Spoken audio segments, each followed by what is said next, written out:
Magandang umaga po sa inyong lahat at welcome po dito sa aking YouTube channel, dito sa aking Facebook page na Bicolano Herbs and Garden. At ngayong araw po ay ipapakita ko po sa inyo yung aking mga minarkot na Himalayan Mulberries. Kahapon ko lang po itong ginawa. Ayan, ito po yung aking, ayan, malaki na yung dahon ng Himalayan Mulberries. Ayan. Yun naman ang aking Illinois mulberry. Napakadali lang po niyan i-propagate. Kaya kailangan cuttings lang po siya. Kasi madali lang siya umugat. Ito namang ating Himalayan mulberries ay isa sa pinakamahirap na buhayin na mulberry. Gaya po nung chicken claw na mulberries. Halos parehas lang po sila ng katangian. Lalo na yung kanilang bunga kasi pareho sila mahaba at matamis. Ito nga po pala yung nabili kong root ball rotting material sa Shopee. Ayan.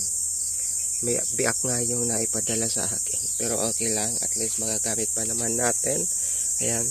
Tinalian ko nga po pala siya kasi hindi magkasya or mag-joints yung hindi ko na alam kung anong tawag niya. Basta ayan, tinalian natin para hindi siya bumukas, hoping na mabuhay po silang lahat. 30 piraso po yan. Ayan, inubos natin. Mag-order pa ako ng ilang pirasong rotting ball para ma-market po natin yung iba. Ayan.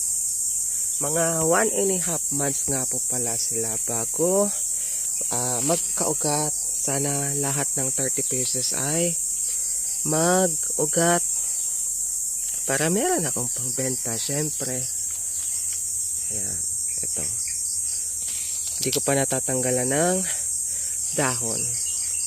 1.5 months bago mag-ugat, pero after 2 months na po natin siya tatanggalin para mas sure natin na makita natin na marami nila. Para makita po natin na marami na siyang ugat, para sure na buhay na po sila. Yan.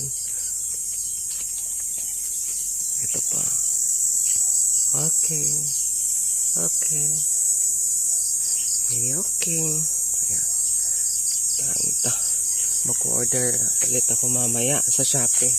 Maingay na yung duli-duli. Kung naririnig nyo. Maingay na. Early in the morning kasi ito. Maraming salamat po sa inyong panonood. I-update ko na lamang po kayo kapag nagkaugat na po yung aking minarkot na Himalayan mulberries. Bye-bye!